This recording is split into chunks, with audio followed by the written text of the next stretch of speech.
Look, you pray. The Bible says that a prudent wife is from the Lord. Prudence. That's what you want. You want a prudent wife. Not necessarily a beautiful wife. You want a prudent wife. Not necessarily a charming wife or one of good figure. You want one that fears the Lord. You want one that is of a gentle and quiet spirit. Now, I say this. An excellent wife who can find? Why do you think God would say that to us? I'll tell you why. Because a good, excellent, prudent, gentle, meek-spirited, God-fearing wife doesn't grow under every bush. It's because there aren't a whole lot of them. There are more pretty girls than there are godly girls. They don't just grow under every bush. And you better be discerning, and you better be praying. I'll tell you this, God truly saved you. He's not going to give you a snake or a rock or some hideous thing if you pray to Him and look to Him to provide you with a good wife. You ask Him to give you a good wife, He will. You run out and you just chase after the first beautiful thing you find out there that professes to be Christian. I'll tell you, I mean, this doesn't have anything to do with me by any stretch, but I can tell you this, that once God saved me, He gave me a desire to find a wife that fit the 1 Peter, the 1 Timothy, the Proverbs 31, and I began to have an idea of the kind of wife that I was looking for. And I was going to a church, we had a big singles group, there were lots of women that wanted to be married, and there were some pretty faces came in, and I'm going to tell you, those were the first ones that I probably went over and sat down next to. But I can tell you this, that it was like a big wet blanket if immediately there was no sense of godliness there. And I was looking for that. I was looking for it.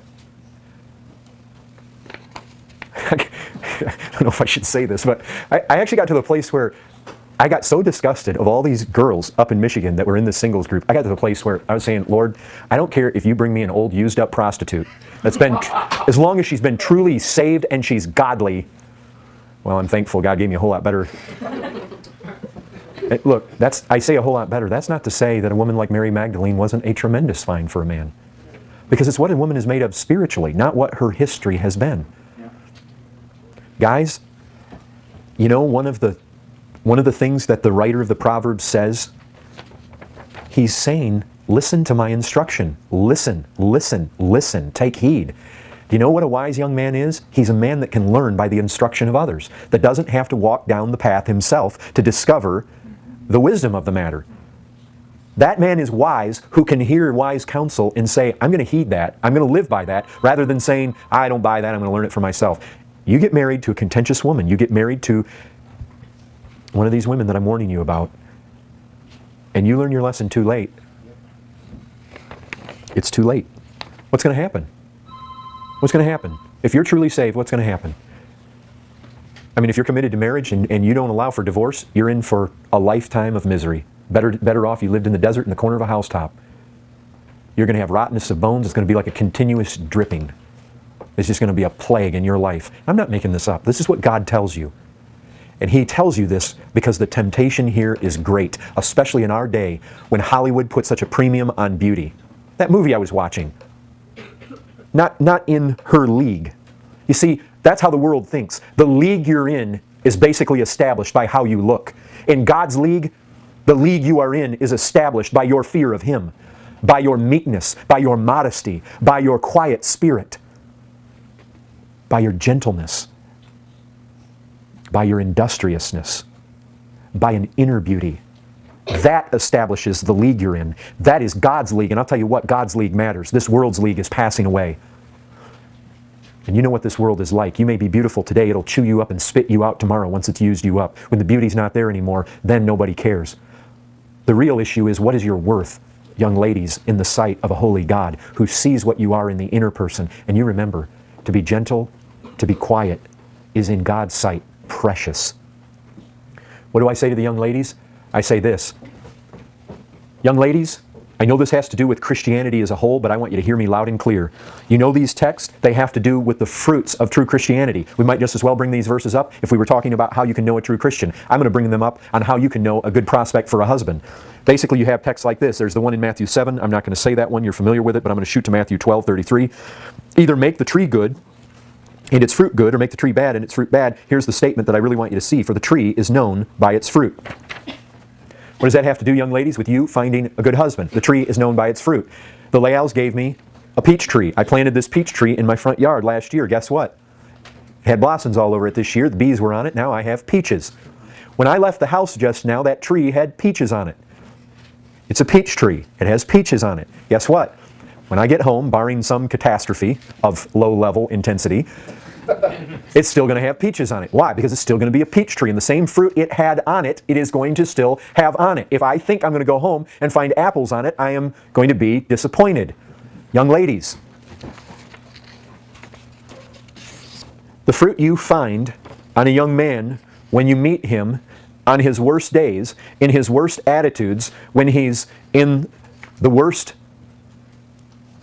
shape, sick and tired, agitated and aggravated, put off, full of pride, upset towards others, not towards you. Now, if you know him long enough, you may chalk that up towards you as well.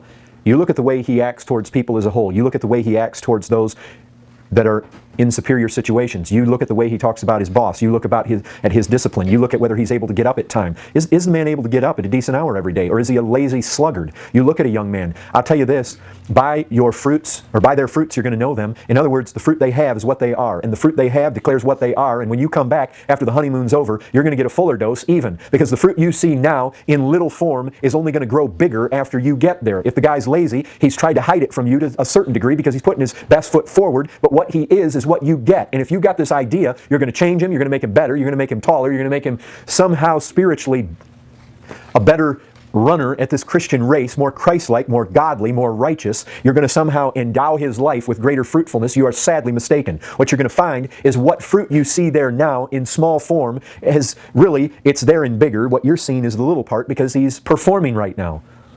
But when the performance is over, look, that's not to say that if you find a really good guy, he's not going to be really good. But there's no question about it.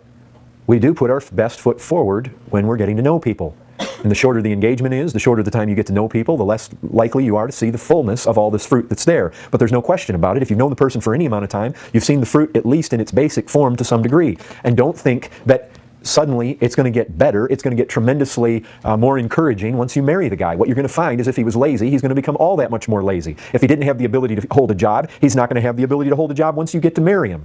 If he doesn't have the ability to provide for his own basic necessities, he certainly isn't going to be able to provide for yours. If the guy's basically a slug, if the guy's basically useless and pathetic, if the guy basically has no respect for authority, no respect for police officers, no respect for his employer, no respect for his parents, he certainly isn't going to have respect for anything in this life. If he doesn't have a basic respect for his mother, if he doesn't show some basic respect for ladies, he's not going to have any respect for you once he gets you where he wants you. And there's a lot of men that are out in this world to simply conquer. Men love a challenge. There's lots of men that love a challenge. There's lots of men that are drawn to beauty. And there's lots of men that make women it's basically a sport. They're out to conquer. And they're much like Amnon, David's oldest son, who once he got Tamar, he despised her. There are people who are out there that are seeking to get what they want, and once they get what they want, they don't have much affection for that thing that they got. And so ladies, wake up. You need to look past beauty, and you need to look past charm as well. You need to look past all the flares that Hollywood puts on what a true guy is. Bulging muscles aren't going to, it's not going to cut it, folks. That's not to say you ought not to seek a man that's strong, a man that's going to be able to lift the heavy deal, a man that's going to be able to do the work that needs to be done. But look, you need to look very carefully. I tell you, before the guy's got you where he wants you, he's going to be very charming. But look for what really matters. Look for a man, likewise, who fears the Lord. Look for a man that's going to follow the Lord even when it upsets you. Look for a man who can lead. Look for a man who's going to be a good husband, a good father. Look for a man that can hold a job. Look for a man who, as he's holding a job, is very valued by his employer. Look for a man who his employer would find it a big loss if they lost this guy. I mean, you know what? If you're thinking about marrying a guy, it would not be out of question to go to where he works and ask his employer, is he a good employee? It would not be out of question to go to ask his parents, what kind of son is he? It would not be out of order to ask his pastor, how's he doing spiritually? Who was it I was just hearing? Oh, it was this guy. He was just saying, I'll tell you this, there are a lot of women, a lot of godly women. They end up getting some half-saved, half-baked, half-whatever kind of guy, just like this guy was. I'm serious. A guy can come across looking real good, memorizing scripture, got his Bible there all the time. Look, if you don't think, you just ask Daniel. If you don't think guys won't go a real distance to get what they want, you got another thing coming. And I'll guarantee you guys can be the model Christian if they think, you ask Mark Outing. Mark Outing was a thug. The guy was criminal. But he saw a woman he wanted, started hanging out in the church. Well, glory be to God, God saved him. He thought he was going to get a wife. He ended up getting more than he bargained for, definitely. But listen, young ladies, a guy can portray himself in ways that will fool you in a second. You go ask your parents to look the guy over. You go ask your pastors to look the guy over. You go to his employer. You go and ask people that have good insights into his life. You go ask some people with some wisdom. You ask some people that have been around the block. And if you won't do it and you despise that kind of counsel, you know what? You're making your own bed and you're going to sleep in it. Young ladies, Barbara can tell you, I'm sure her life was a living hell with this guy. Now, then, again, just like with Mark Outing, God saved him and turned the whole thing around. But I'll tell you this, you know what Paul says in 1 Corinthians chapter 7. Saved wife, you don't know if God's going to save that unsaved spouse. And I tell you what, you wake up the morning after on your honeymoon bed and you suddenly find out you didn't get what you bargained for, it's too late. You made those marriage vows. It's a done deal. You don't go back. And I don't think she would mind me telling, but there's a young lady, a sister in our church. Against all counsel, she went and married a young man and he beats her now. He beats her. He makes her life miserable. She's a dear sister, member of our church. You don't hear her complain too much. You know why? She knows she made her own bed. She knows she married this guy against wise counsel. She knows she did wrong. So she doesn't complain because she knows she's now reaping what she sowed. Young ladies, I don't want you to be there. This sister breaks my heart for her. It fills me with rage when I think about this guy beating her. But if you will not heed this counsel, you may end up in the very same place. Look, you know them by their fruits. If you, young men, you need to shut your eyes to the beauty. Young ladies, you need to open your eyes and see the fruit hanging on the tree. That's my counsel to you. I don't doubt in the next 5 to 10 years, probably many of you in this room, these various rooms, will end up marrying. Take this to heart. Folks, I can tell you that by God's grace, I got one of those good wives. And you know what it says right here? It says, she is far more precious than jewels. Versus what? A beautiful woman without discretion. She's like a gold ring in a pig's snout. Something pretty in an ugly setting. Well, you guys and you ladies, please take this counsel. It's godly counsel. Take it to heart.